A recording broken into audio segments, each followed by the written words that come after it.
Guys, welcome back to my channel. তো মামি আজকে নতুন একটা রেসিপি ঝটপট হয়ে যায় 5 মিনিটে। 5 মিনিট 6 মিনিট মানে 10 মিনিট ভেবে নাও। আজকে রেসিপিটা বানাচ্ছি। রেসিপিটা ভালো লাগলে লাইক করবে, কমেন্ট করবে, সাবস্ক্রাইব করবে, বেল আইকন দাবাবে। আমি রিফাইন তেল দিয়ে দিচ্ছি।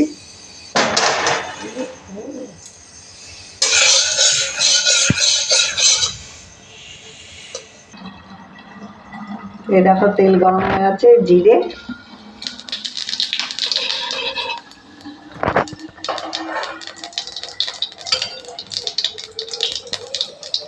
এর মধ্যে পেঁয়াজ,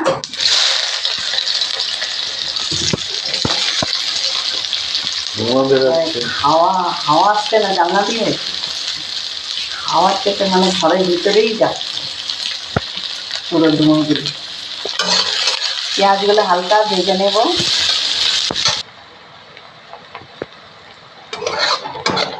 এই দেখো হালকা হালকা পেঁয়াজগুলো ভাজা ভাজা হয়েছে। এর মধ্যে কাঁচা লঙ্কা 3টে মতন আছে,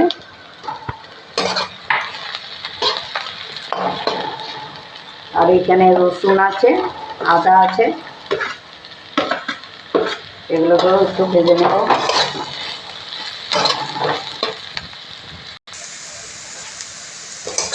দেখো হালকা হালকা আদা আর রসুন ভাজা হয়ে গেছে, ওর সঙ্গে পেঁয়াজও একটু ভাজা হয়েছে।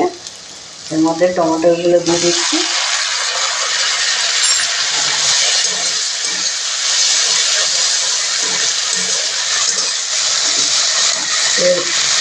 এখন সিদ্ধ আলু ছোটো ছোটো করে কেটে নিয়েছি। কটা আলু ছিল? 3টে আলু আর টমেটো। টমেটো 2টো। এগুলোকে একটু ভেজে নেব।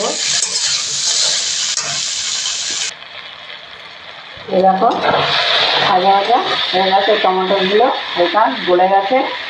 এখন এর মধ্যে অল্প একটু হলুদ দিচ্ছি, একদম অল্প, না দিলেও চলবে। এই দেখো একদম অল্প একটু দিয়েছি।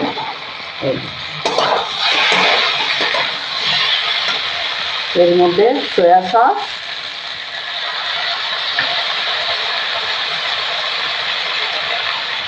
টমেটোর সস, হ্যাঁ টমেটোর কেচাপ, রেড চিলি সস,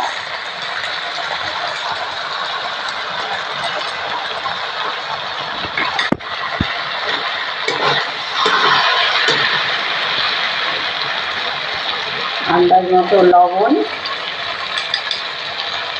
1 চামচ, হ্যাঁ মানে আন্দাজ মতো লবণ ভেজে নেব।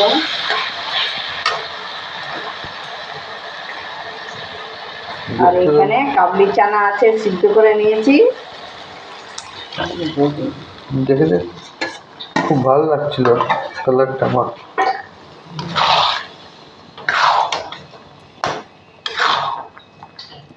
হানি চিলি পটেটো লাগছিল দেখতে। হানি চিলি পটেটো ঝটপট হয়ে যাবে, খালি গুছিয়ে রাখো দেখবে 5 মিনিটে 10 মিনিটও লাগবে না, 5 মিনিটেই হয়ে যাবে হানি চিলি পটেটো। এই যে রেসিপিটা বানাচ্ছি এটার কথা বলছি। এই দেখো আমাদের রেসিপি হয়ে গেছে। এই যে ভাজা ধনে গুঁড়ো আছে, অল্প একটু দিয়ে দিলাম। ভাজা একটু গরম মশলা, এলাচি, দারচিনি, লং, লাস্টে একটু ধনে পাতা।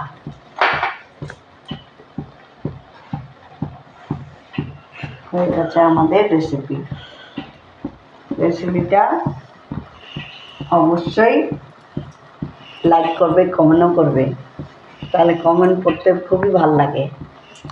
হ্যাঁ আর কে কোথা থেকে দেখছো এটাও কমেন্ট করে বলো। আর একটা অবশ্য লাইক করবে, লাইক করলে মনোবল বাড়ে। হয়ে গেছে আমাদের রেসিপি। টাটা। এই এই তরকারিটা পরোটা দিয়ে, নান দিয়ে, লুচি দিয়ে খেতে হেভি টেস্টি। একবার বাড়িতে এমনি একবার হলেও বানিয়ে খাবে। টাটা।